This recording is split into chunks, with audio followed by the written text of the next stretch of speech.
जी, अब आज आपका ने कहा था हम लोग अपना मेन टॉपिक स्टार्ट कर देंगे, दैट इज IS 16। आपका ने कहा था अगर सिलेबस देखा जाए तो ICAP ने मेनली तो रिवैल्यूएशन मॉडल और डिस्क्लोजर की बात की है, लेकिन जब आप स्टडी टेक्स्ट देखें उसने पूरा IS 16 कवर किया। डेप्रिसिएशन की कैलकुलेशन के मेथड भी डिस्कस कर दिए, अकाउंट्स भी डिस्कस कर दिए, तो उनको भी हम लोग देख लेंगे। लेकिन अभी मेन इस वक्त मैं डिस्कस करने जा रहा हूं पहले IS 16। अच्छा, जब ITA में आप लोग पढ़ते थे ना, तो आपको याद होगा पहले आप लोगों को बताया जाता है डेप्रिसिएशन के मेथड कितने हैं, कैलकुलेशन के तरीके, फिर उसके अकाउंट्स, फिर हम IS 16 पे आते हैं, क्योंकि उस वक्त आप लोग फर्स्ट टाइम पढ़ रहे होते हो। अभी चूंकि आप लोग पढ़ के आए होते हैं, तो इसलिए पहले मैं IS 16 को कवर करके फिर उसके बाद वो जो कैलकुलेशंस वगैरह और उनको साथ हम डिस्कस कर लेंगे। अगर हम लोग बात करें ना IS 16 की, तो यहां पे जो चीजें आप लोगों ने कवर करनी है, एक तो उसी तरह डेफिनिशंस, then recognition criteria,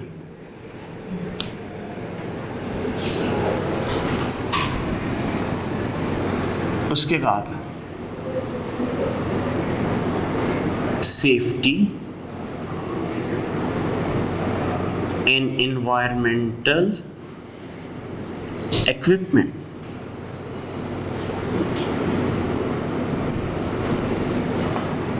then initial measurement,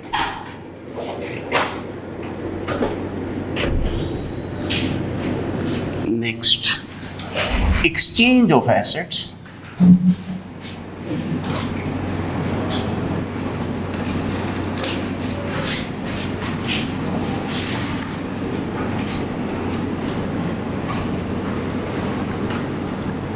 next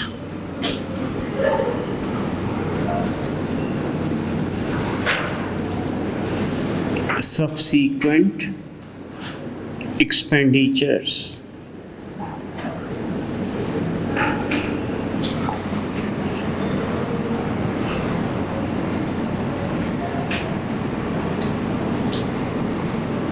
measurement,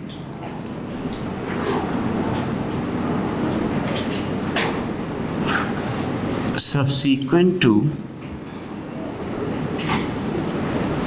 initial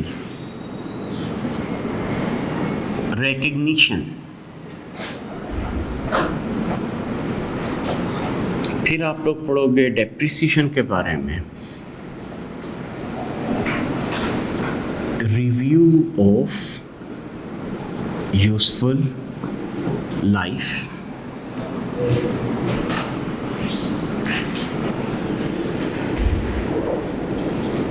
review of depreciation method,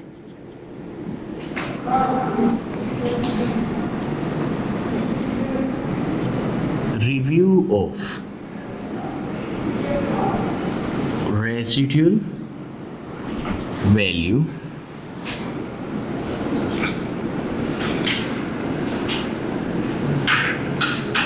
retirement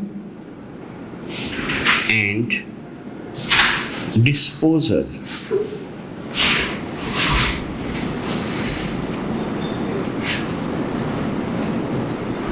और फिर डिस्क्लोजर्स।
Retirement and disposal.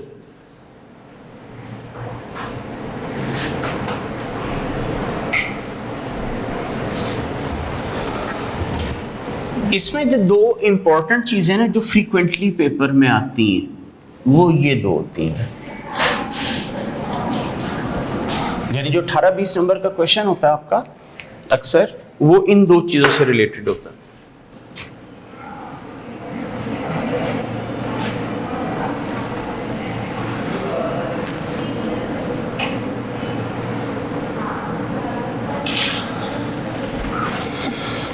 तो ये तो मैंने पूरे चैप्टर की यानी स्टैंडर्ड की आउटलाइन लिखवा दी है कि आइए 16 के अंदर क्या कुछ डिस्कस किया गया।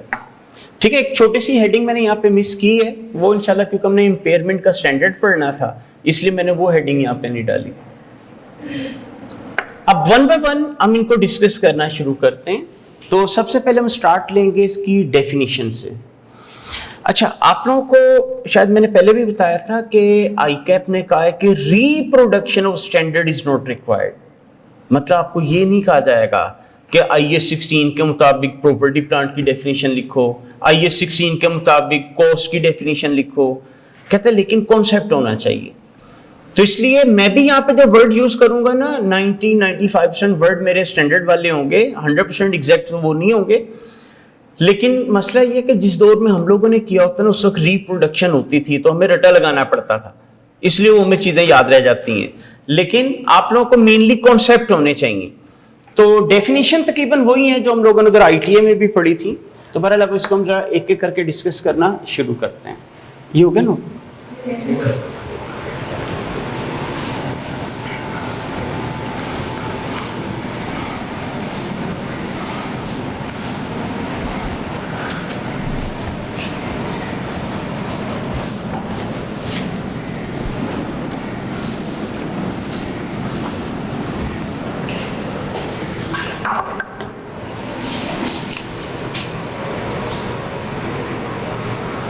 इसमें सबसे पहले डेफिनेशन आ जाती है property plant and equipment.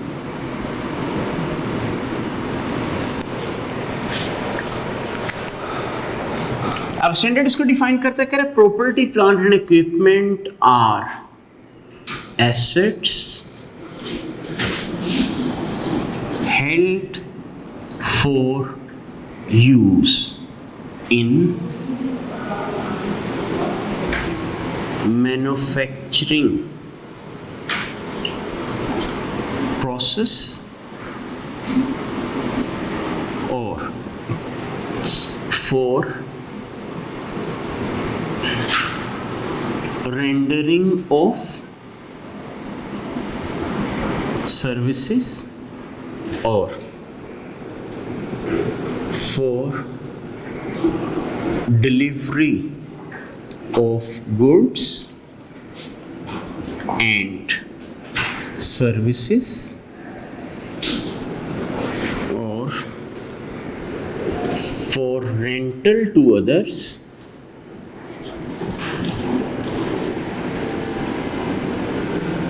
or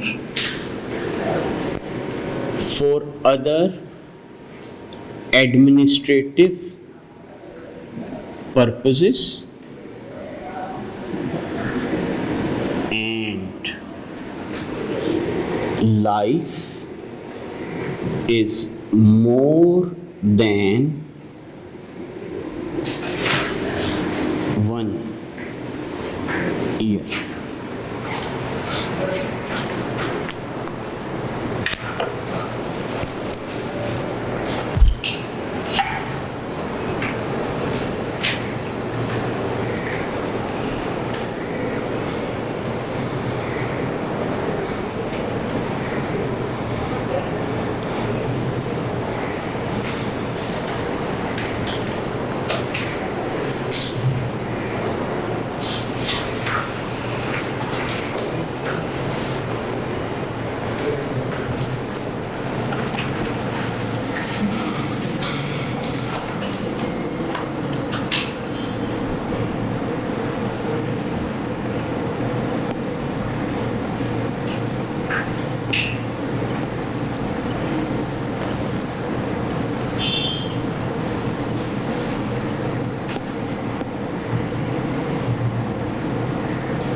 जी कह रहे property plant equipment are assets. Assets होते हैं कौन से asset? Held for use in manufacturing process. कह रहे चीजों को बनाने के लिए इस्तेमाल किया जाता है जैसे मशीनरी, और फॉर रेंडरिंग ऑफ सर्विसेज, या कह रहे सर्विस प्रोवाइड करने के लिए उसको इस्तेमाल किया जाता है। जैसे आपके कॉलेज की एग्जांपल ले लें, अभी चीजें तो नहीं प्रोड्यूस करता लेकिन सर्विसेज प्रोवाइड करता है। तो ये जो क्लासरूम का फर्नीचर है, एसी है, रिकॉर्डिंग के लिए कैमरास हैं, मल्टीमीडिया है, ये सारे हम लोगों ने किस लिए रखे हुए हैं? रेंडरिंग ऑफ सर्विसेज के लिए। या फिर कह रहे for delivery of goods and services, या कह रहे सर्विसेज या गुड्स डिलीवर करने के लिए इस्तेमाल करते हैं। जैसे अक्सर आपने कंपनीज की देखा, उन्होंने व्हीकल रखी होती हैं जो शॉप टू शॉप जाके अपनी कंपनी की प्रोडक्ट डिलीवर करती हैं। जैसे आपने देखा होगा पेप्सी का ट्रक हो गया, ठीक है, इसी तरह डॉन ब्रेड वालों का गाड़ी या वैन जो भी है, तो वो चीजें आ गई। फॉर रेंटल टू अदर्स, या फिर लोगों को किराए पे देने के लिए रखा होता है कि जी किराए पे दे के वहां से रेंटल इनकम जनरेट कर लेंगे। अच्छा, बस इसमें एक चीज याद रखिएगा, अगर आपने घर रखा हुआ है किराए पे देने के लिए, वो इस स्टैंडर्ड में नहीं आता। अगर आपको याद हो, मैंने जब सिलेबस परसों डिस्कस किया था तो आप लोगों को मैंने कहा था कि इन्वेस्टमेंट प्रॉपर्टी का एक स्टैंडर्ड है जो आप लोगों ने पढ़ना है। और इन्वेस्टमेंट प्रॉपर्टी आपका ने कहा था ऐसी प्रॉपर्टी जिसको इस इंटेंशन से खरीदते हो कि इससे इनकम जनरेट करूंगा। और जब मैंने आप लोगों से पूछा था प्रॉपर्टी इनकम कैसे जनरेट करती है, तो आप लोगों ने कहा था किराए पे देके। तो इसका मतलब अगर आपने घर रखा हुआ है किराए पे देने के लिए या किराए पे दिया हुआ है, वो घर इस स्टैंडर्ड में नहीं आएगा, ठीक है, वो IS 40 के अंदर जाएगा। अच्छा, तो उसके अलावा जो बाकी चीजें वो इधर आ जाएंगी। आपने रेंट अ कार का बिजनेस बनाया हुआ है, गाड़ियां किराए पे देते हो, वो इसमें आएंगी। आप लोगों ने मशीनरियां रखी हुई जिन लोगों पास नहीं होती, किराए पे आपसे ले जाते हैं, वो मशीनरियां इसमें आ जाएंगी। आपने जनरेटर 2-4 खरीद के रखे हुए हैं, लोगों को किराए पे देते हैं, वो जनरेटर इसमें आ जाएंगे। फॉर अदर एडमिनिस्ट्रेटिव पर्पसेस, ठीक है, कह रहे कि एडमिनिस्ट्रेटिव पर्पसेस के लिए आपने अपने पास रखा होता है। यानी जैसे हेड ऑफिस के अंदर जो फर्नीचर पड़ा है, हेड ऑफिस के अंदर जो कंप्यूटर्स पड़े हैं, वो आपने किस लिए रखा होता है? एडमिनिस्ट्रेशन के लिए। या अपने कॉलेज की एग्जांपल ले लें, आपके एडमिशन ऑफिस में जो फर्नीचर पड़ा है, तो वो आपका क्या है? एडमिनिस्ट्रेशन में यूज हो रहा है। अच्छा, सबके साथ और का वर्ड आ रहा था, लेकिन एंड पे क्या आ गया? And. Life is more than 1 year, और कहते हैं लाइफ 1 साल से ज्यादा होनी चाहिए। अगर लाइफ 1 साल से कम है तो भी प्रॉपर्टी प्लांट पे नहीं आएगा। तो ये इसकी ना पहली डेफिनेशन थी। अब आते हैं इसकी सेकंड डेफिनेशन पे, कॉस्ट। कि कॉस्ट क्या चीज है? वैसे तो कॉस्ट का मतलब होता है ना जितने की चीज खरीदी, ठीक है। आपने एक गाड़ी 50 लाख की खरीदी, उसकी कॉस्ट 50 लाख हो गई। आपने एक मशीनरी 10 लाख की खरीदी तो कॉस्ट 10 लाख हो गई। तो स्टैंडर्ड है कि कॉस्ट का मतलब होता तो वही है जितने की आपको चीज पड़ी, लेकिन कितने की पड़ी कहता है ये तो डिपेंड करता है आपने कंसिडरेशन किस फॉर्म में दी। कंसिडरेशन का मतलब होता है इन एक्सचेंज आपने क्या दिया। आपने मुझसे गाड़ी खरीद के मुझे 50 लाख दे दिया, तो आपने कंसिडरेशन क्या दी? 50 लाख कैश। आपने मुझसे नई गाड़ी खरीदी, आपने इन रिटर्न क्या किया? मुझे अपनी पुरानी गाड़ी दी, साथ कुछ पैसे दे दिए। तो आपकी कंसिडरेशन जो होगी पार्टली इन कैश हो गई, कि कुछ कैश दिया, कुछ चीजें दी, ठीक है। तो स्टैंडर्ड कहता है कि जो कंसिडरेशन, जो कॉस्ट है, ये डिपेंड करता है आपकी कंसिडरेशन पे।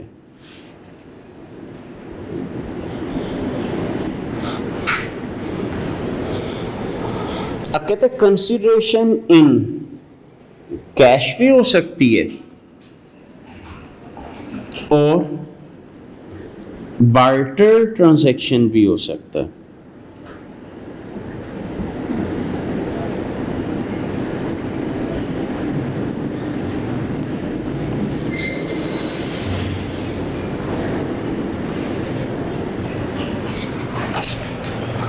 ठीक है, बार्टर ट्रांजैक्शन या फिर partly in cash.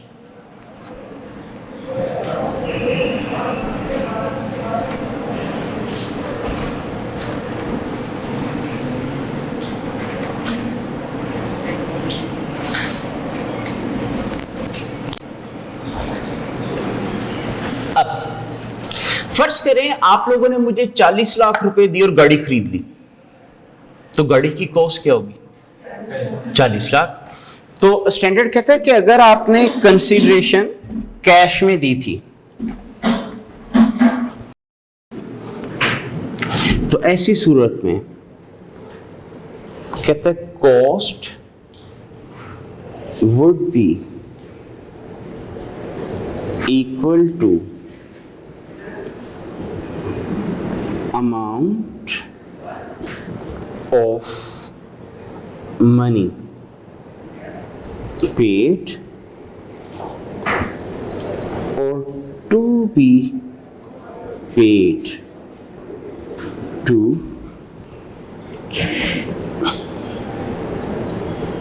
acquire the asset.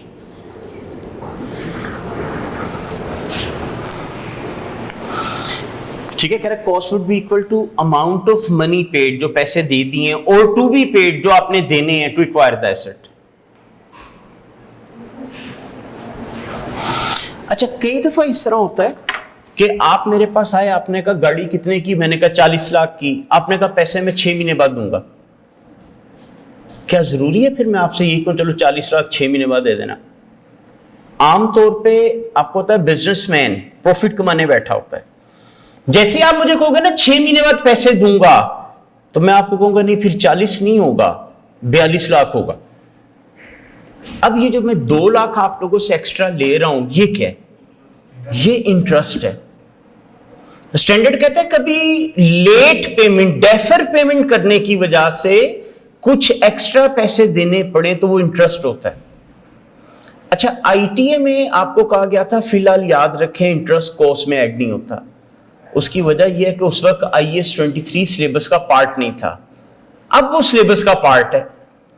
तो इसलिए स्टैंडर्ड ने आपको यह कहा हुआ है कि interest would also be capitalised subject to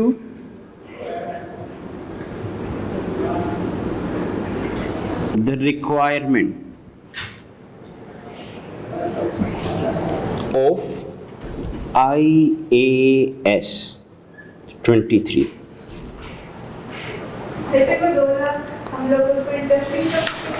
वो इंटरेस्ट आपकी तो कॉस्ट है ना, आप तो दे रही हैं, जो रिसीव कर रहे हो उसके लिए इनकम है। आपके लिए मसला है आपने कॉस्ट में ऐड करना है कि नहीं करना, वो IAS 23 में हम पढ़ेंगे।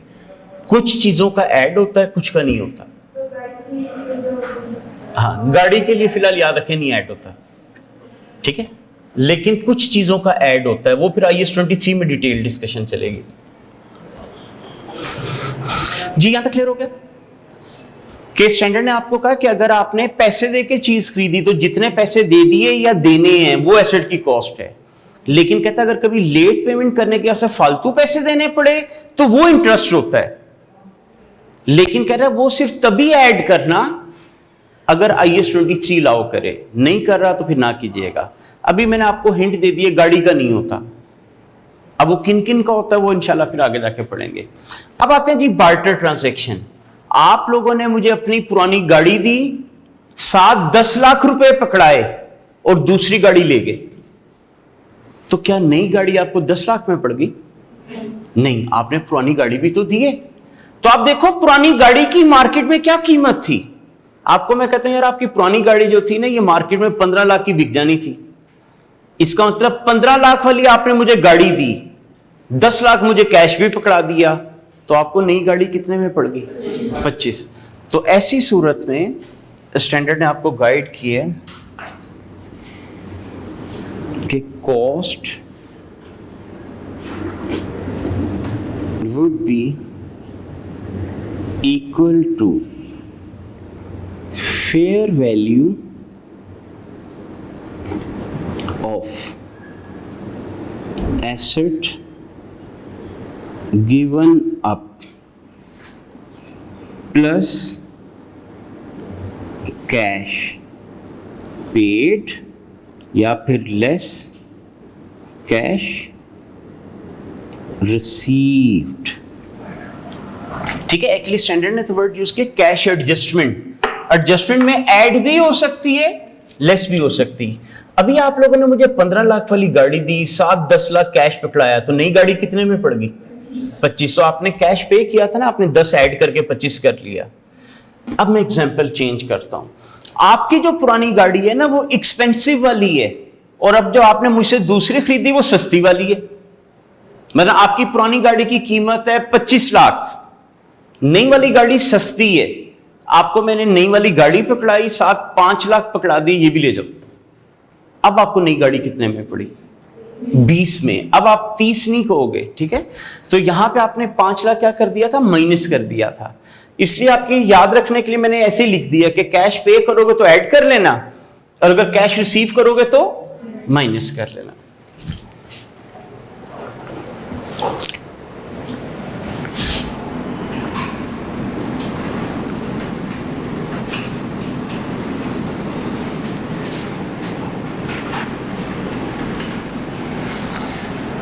रेसिड्यूल वैल्यू,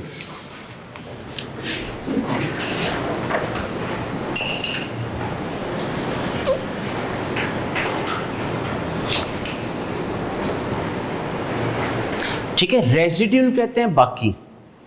रेसिड्यूल वैल्यू का मतलब बाकी वैल्यू, ठीक है। वैसे आई कैप ना इसके लिए डिफरेंट डिफरेंट नाम यूज करता है, कभी स्क्रैप कह देगा, कभी ट्रेड इन वैल्यू कह देगा, कभी साल्वेज वैल्यू कह देगा, लेकिन स्टैंडर्ड ने रेसिड्यूल वैल्यू का लफ्ज यूज किया। रेसिड्यूल वैल्यू का मतलब होता है आज एसेट की मार्केट में क्या कीमत होगी अगर ये आज उस हालत में पहुंच जाए जिस हालत में लाइफ खत्म होने के बाद होना था। ठीक है, अब अक्सर आप लोगों को ज़हन में डेफिनेशन होती 5 साल बाद कितने का बिक जाएगा। ठीक है, स्टैंडर्ड ने इस तरह नहीं डिफाइन किया 5 साल बाद कितने का बिकेगा। उसने कहा आज मार्केट में इस एसेट की क्या कीमत होगी अगर ये आज उस हालत में पहुंच जाए जिस हालत में इसने लाइफ खत्म होने के बाद होना था। तो इन दोनों स्टेटमेंट में बड़ा फर्क है। 5 साल बाद का लाख क्या आज के लाख के इक्वल वर्थ रखता है? नहीं। तो जब आप ये डेफिनेशन लिखोगे ना 5 साल बाद वाली कीमत, तो गलत हो जाएगी। आपके पेपर में एमसीक्यू आ गया हुआ है इसका। उसने एक डेफिनेशन लिखी थी 5 साल बाद गाड़ी कितने की बिकेगी मसलन, दूसरा उसने कहा आज 5 साल पुरानी गाड़ी मार्केट में कितने की बिक रही है। इसी तरह उसने 2 डेफिनेशन और भी अपनी तरफ से बनाई। उसने कहा सही वाली डेफिनेशन बताओ कौन सी है। ठीक है, तो स्टैंडर्ड ने आपको कहा हुआ है आज एसेट की मार्केट में क्या कीमत होगी अगर ये आज उस हालत में पहुंच जाए जिस हालत में इसने लाइफ खत्म होने के बाद होना था।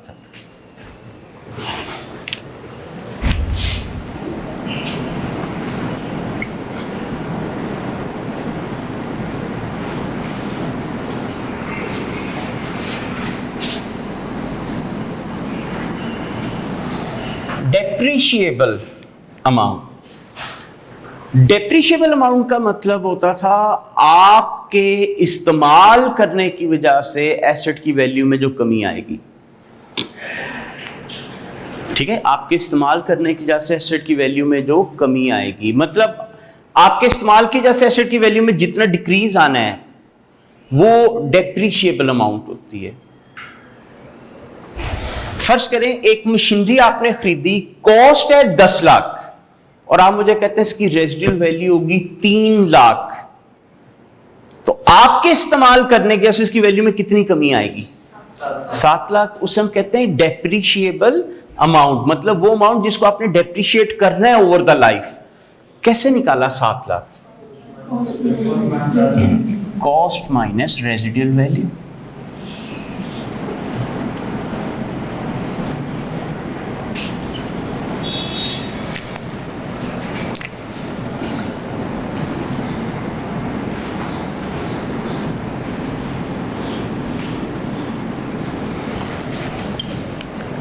Useful life.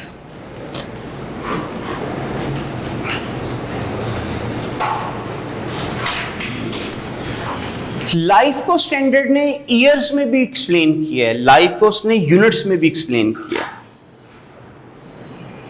ठीक है, इस वक्त बात हो रही यूजफुल लाइफ की। अच्छा, एक होती है यूजफुल लाइफ, एक होती है इकोनॉमिक लाइफ। इकोनॉमिक लाइफ की डेफिनेशन IS 16 में नहीं है, इकोनॉमिक लाइफ की डेफिनेशन है IFRS 16 में। ठीक है, वैसे मैं आपके अंडरस्टैंडिंग के लिए चले मैं यहां पे एक्सप्लेन कर दूंगा ताकि आपको दोनों का फर्क पता चल जाए।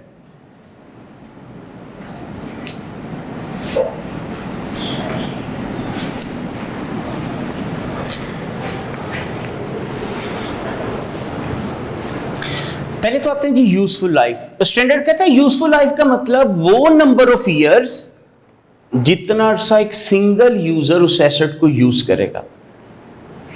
ठीक है, यानी वो नंबर ऑफ ईयर जितना अरसा एक सिंगल यूजर एसेट को यूज करेगा वो कहलाती है यूजफुल लाइफ। मैंने एक गाड़ी खरीदी, आप लोगों को मैं कहता हूं 4 साल के बाद मैंने बेच देनी है, क्या 4 साल बाद वो यूजलेस हो चुकी होगी? नहीं, लेकिन मैंने कहा मैंने बेच देनी है, तो मेरे लिए उसकी यूजफुल लाइफ कितने साल है? 4 साल। अच्छा, मुझसे जिस बंदे ने खरीदी उसने कहा मैं भी 5 साल इस्तेमाल करके बेच दूंगा, उस बंदे के लिए यूजफुल लाइफ कितनी? 5 साल। जिसको उसने बेची उसने साल इस्तेमाल की, गाड़ी यूजलेस हो गई, उस तीसरे बंदे के लिए यूजफुल लाइफ कितनी थी? 1 साल। तो यूजफुल लाइफ ना हर यूजर की अपनी अपनी होती है। मैं अपने हिसाब से सोचूंगा, अगला बंदा अपने हिसाब से, अगला बंदा अपने हिसाब से। तो क्या डेफिनेशन हमने पढ़ी कि वो नंबर ऑफ ईयर्स जितना अरसा एक सिंगल यूजर उस एसेट को यूज करेगा। अच्छा, अब आते हैं इकोनॉमिक लाइफ। फिर क्या होती है? इकोनॉमिक लाइफ को स्टैंडर्ड डिफाइन करता है वो नंबर ऑफ ईयर्स जितना अरसा नंबर ऑफ यूजर्स उस एसेट को इस्तेमाल करेंगे। यूजफुल लाइफ में क्या वर्ड यूज हुआ था? सिंगल यूजर, और इधर क्या यूज हो गया? Number of users. मैंने 4 साल इस्तेमाल की थी, अगले ने 5, कितना हो गया? 9, उससे अगले ने 1, तो 10 साल इज इकोनॉमिक लाइफ। मतलब जो whole life of the asset होती है वो इकोनॉमिक लाइफ होती है।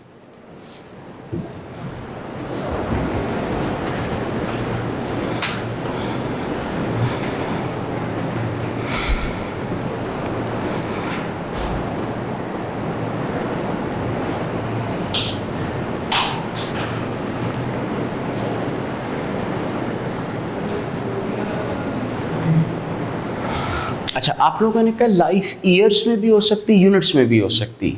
अभी आपको ने कहा था 4 साल इस्तेमाल करके गाड़ी बेचूंगा, तो लाइफ 4 साल।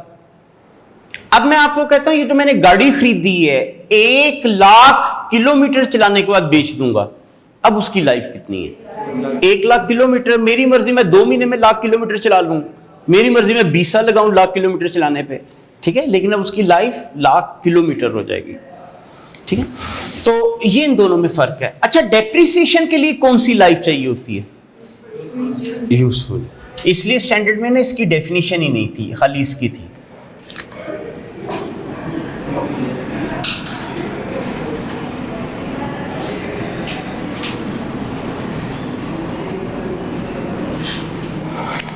तो डेप्रिसिएशन को हम डिफाइन किया करते थे कि systematic allocation of depreciable amount of an asset over its useful life।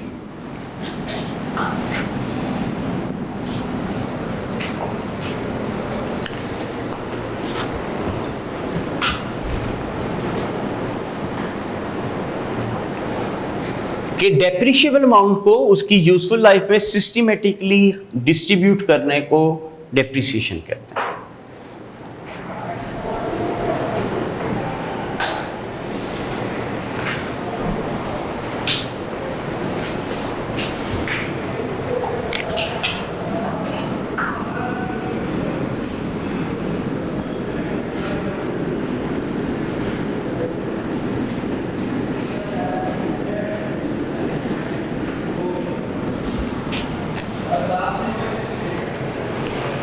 Carrying amount,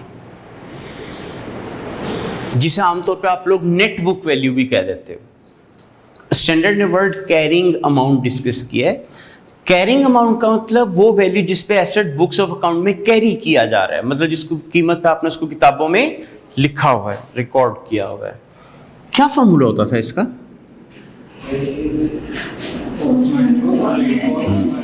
cost minus accumulated depreciation minus accumulated impairment losses।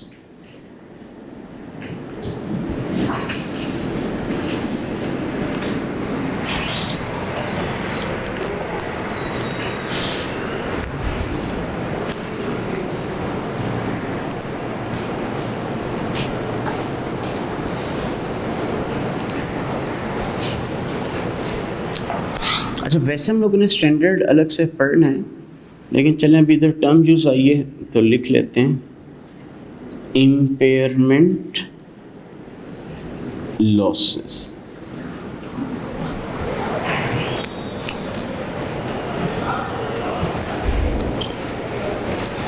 अच्छा, क्या जरूरी होता with the passage of time asset की वैल्यू में कमी ही आए? नहीं। और क्या ये जरूरी होता अगर कमी आए तो उस रेट से आए जो आप यूज कर रहे थे? नहीं। इसका मतलब हो सकता है मार्केट में एसेट की कोई और कीमत हो, आपने किताबों में कुछ और लिखी हो। हमारा प्रूडेंस कॉन्सेप्ट कहता है एसेट्स क्या नहीं होने चाहिए, ओवरस्टेट नहीं होने चाहिए। मैंने एक 10 लाख की मशीनरी खरीदी, हर साल लाख लाख रुपए डेप्रिशिएट करता हूं, 3 साल के बाद उसकी किताबों में क्या कीमत निकली, कितनी होगी? यानी 10 लाख की मशीनरी है, हर साल लाख रुपए डेप्रिशिएट करता हूं, 3 साल बाद क्या कीमत होगी? 7 लाख। अब किताबों में ऐसा लिखा हुआ है 7 लाख। आपको मैं कहता हूं इससे जो मैक्सिमम बेनिफिट मिलने हैं वो 6 लाख से ज्यादा का नहीं होना। तो क्या सही मैं लोगों को कह रहा हूं मेरा 7 लाख का एसेट है? नहीं। कितने से ओवरस्टेट कर दिए? 1 लाख। तो स्टैंडर्ड कहता है उस लाख रुपए को इंपेयरमेंट लॉस शो कराओ ताकि आपका एसेट कम होके 6 लाख की फिगर पे पहुंच जाए। अब देखें, 10 लाख में से 3 माइनस करूंगा 7 लाख रुपए का लॉस माइनस करूंगा तो कितना हो जाएगा? 6। तो क्या अब एसेट ओवरस्टेट रहा? नहीं। तो अगर कभी आपसे पूछा जाए ना इंपेयरमेंट लॉस किस अकाउंटिंग कॉन्सेप्ट की वजह से बुक किया जाता है, तो प्रूडेंस कॉन्सेप्ट। ठीक है। इसी तरह अगर कभी आपसे पूछे ना कि IS2 में हमने पढ़ा था inventory should be measured at lower of cost and NRV, तो वो कॉन्सेप्ट भी किस पे बेस कर रहा होता है? कौन से वाले पे? प्रूडेंस के ऊपर कर रहा होता है।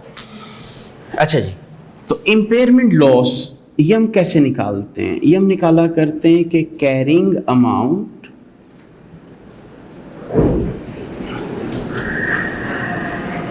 Minus recoverable amount. अच्छा, इनका जो पॉजिटिव डिफरेंस होता है।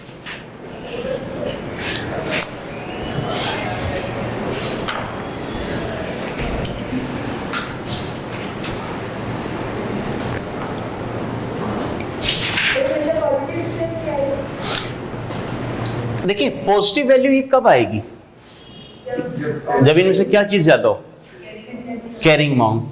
एक्चुअली इसकी डेफिनेशन है कि the amount by which carrying amount exceeds from recoverable amount of the asset is known as impairment loss. ठीक है। अब वो एक्सीड कब करेगी? जब ये ज्यादा होगी। तो इसलिए मैंने इधर लिखा जब पॉजिटिव डिफरेंस निकले। अगर नेगेटिव निकला है तो वो लॉस नहीं है। ठीक है। जैसे आपको मुझे कैरिंग अमाउंट है 7 लाख, वैसे बेनिफिट तो इसे 15 लाख का मिल जाना है, तो फिर वो नेगेटिव बन जाता है, वो फिर लॉस नहीं होता। तो मैंने क्योंकि डेफिनेशन पूरी नहीं ना लिखी थी इसलिए मैंने बता दिया था पॉजिटिव वाला डिफरेंस। कैरिंग अमाउंट तो चले ऊपर समझ आ गई। अब यहां पे मैंने एक वर्ड फिर क्या यूज कर दिया, तो इसको भी जरा देख लेते हैं।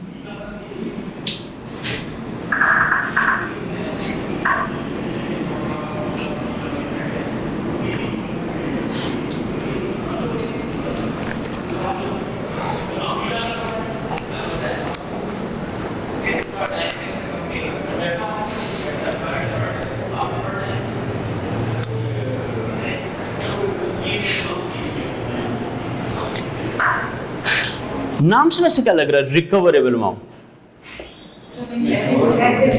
एसेट से जो अमाउंट रिकवर होगी। अच्छा देखिए, एसेट से किस किस तरह अमाउंट रिकवर हो सकती है, या डिस्पोज ऑफ कर दो इकट्ठे पैसे आ जाएं, और क्या हो सकता है?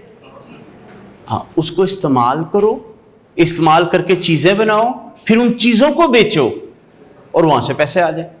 यानी इंसान दो तरीके, या इस्तेमाल करके बेनिफिट दे सकता है या बेच के बेनिफिट आ सकता है। स्टैंडर्ड जब भी डेफिनेशन देता है ना, बड़ी वास्ट डेफिनेशन देता है कि कोई चीज ना मिस हो जाए, इसलिए उसने इसको डिफाइन कैसे किया, कहता है recoverable amount is higher of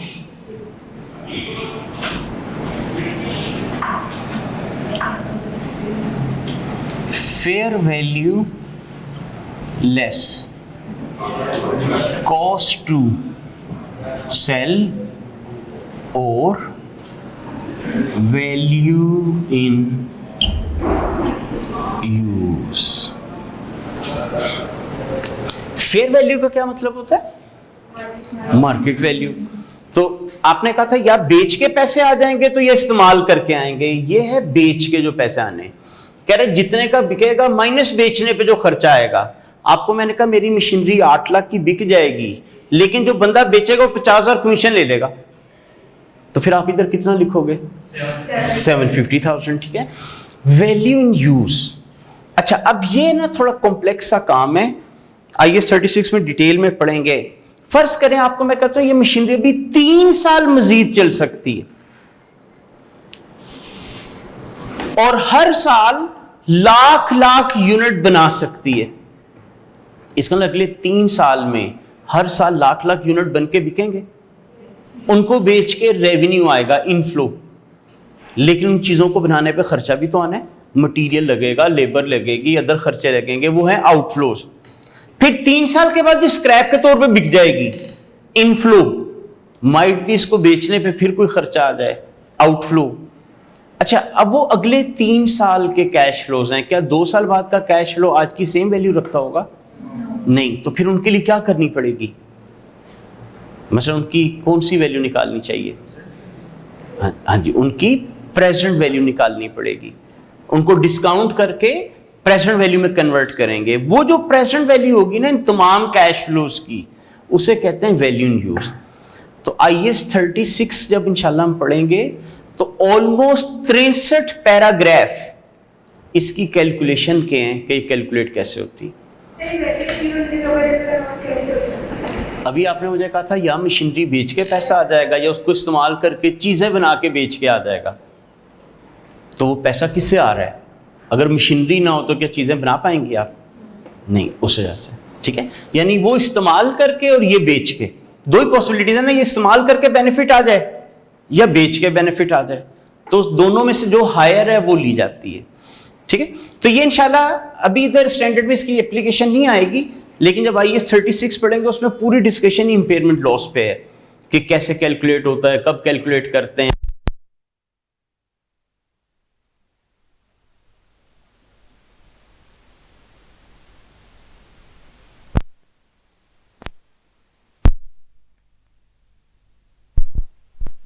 आ जाती नेक्स्ट चीज, दैट इज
जी, तो रिकग्निशन क्राइटेरिया का मतलब होता है वो क्राइटेरिया या कंडीशन जो अगर फुलफिल हो जाए तो फिर किसी चीज को एज एन एसेट अपनी बुक्स में रिकॉर्ड करना। और ये ना यूनिवर्सल है, जितने भी एसेट्स के बारे में पढ़ेंगे कंडीशन यही दो चल रही होंगी। क्या होती हैं कि future economic benefit will flow to the enterprise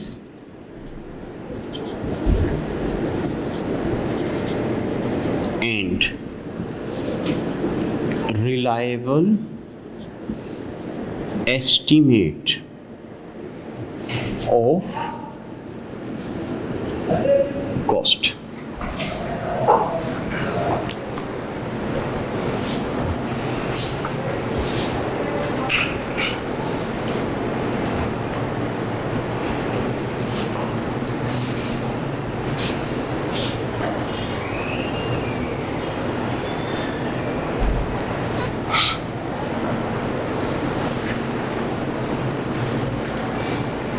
जी, तो कहता है future economic benefits will flow to the enterprise.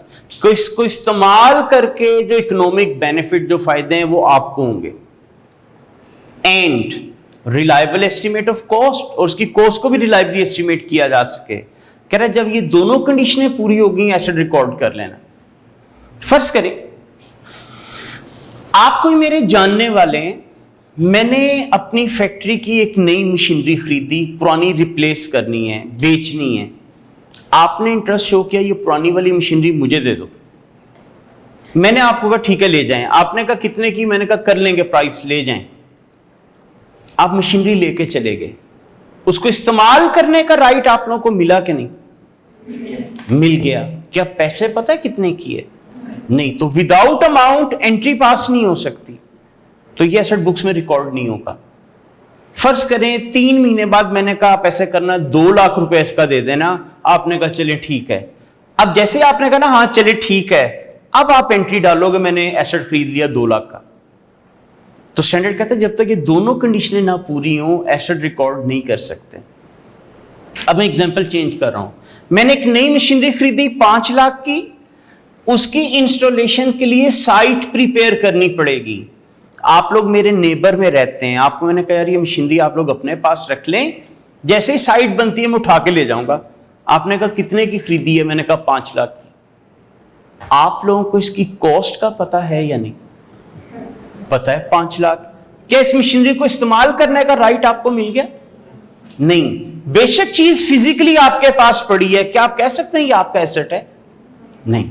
तो स्टैंडर्ड ने कहा ये दोनों कंडीशनें पूरी होंगी तो चीज आपका एसेट होगा, किताबों में रिकॉर्ड होगा, वरना आप उसको रिकॉर्ड नहीं करेंगे। अच्छा, अब जब ये क्राइटेरिया मीट हो जाता है तो फिर हम एसेट को रिकॉर्ड कर लिया करते हैं। वैसे किस कीमत पे करते होते हैं जब एसेट रिकॉर्ड करते हैं? यानी इनिशियल मेजरमेंट जब की जाती है तो किस वैल्यू पे करते थे? कॉस्ट के ऊपर। ठीक है। तो स्टैंडर्ड ने कहा कि जब ये दोनों क्राइटेरिया पूरे हो जाएंगे फिर उसको किताबों में रिकॉर्ड कर लेना। किस कीमत पे? उसकी कॉस्ट पे। अब आपको याद होगा कॉस्ट के अंदर डिफरेंट चीजें हमने पढ़ी थी, ठीक, कि क्या कुछ इसकी कॉस्ट के अंदर आ जाता है। तो कल इंशाल्लाह वहां से ऑनवर्ड हम इसको आगे कंटिन्यू करेंगे। ठीक है। आज मैं फिलहाल इसको यहीं तक छोड़ रहा हूं। तो एक दफा आप लोग थोड़ी इनकी डेफिनेशन रिकॉल कर लीजिएगा। तो कल इंशाल्लाह इसकी जो इनिशियल मेजरमेंट है वो, एक्सचेंज ऑफ एसेट्स के रूल और इनकी कुछ छोटी छोटी एग्जांपल्स हम देखेंगे, ताकि साथ साथ इनकी छोटी छोटी एग्जांपल एक्चुअली मैं पास पेपर वाली ही कराऊंगा। तो अभी आप लोगों का क्योंकि बुक्स नहीं होंगी तो मैं ग्रुप में आप लोगों को शेयर कर दूंगा क्वेश्चंस, ताकि वहां से हम लोग काम चला लेंगे। ठीक है। तो उसके बाद जैसे फिर बुक्स वगैरह आएंगी फिर आप लोग उससे प्रॉपर कंटिन्यू कीजिएगा। जी, यहाँ तक कुछ चीजें समझ आई तो पूछ। Thank you ji.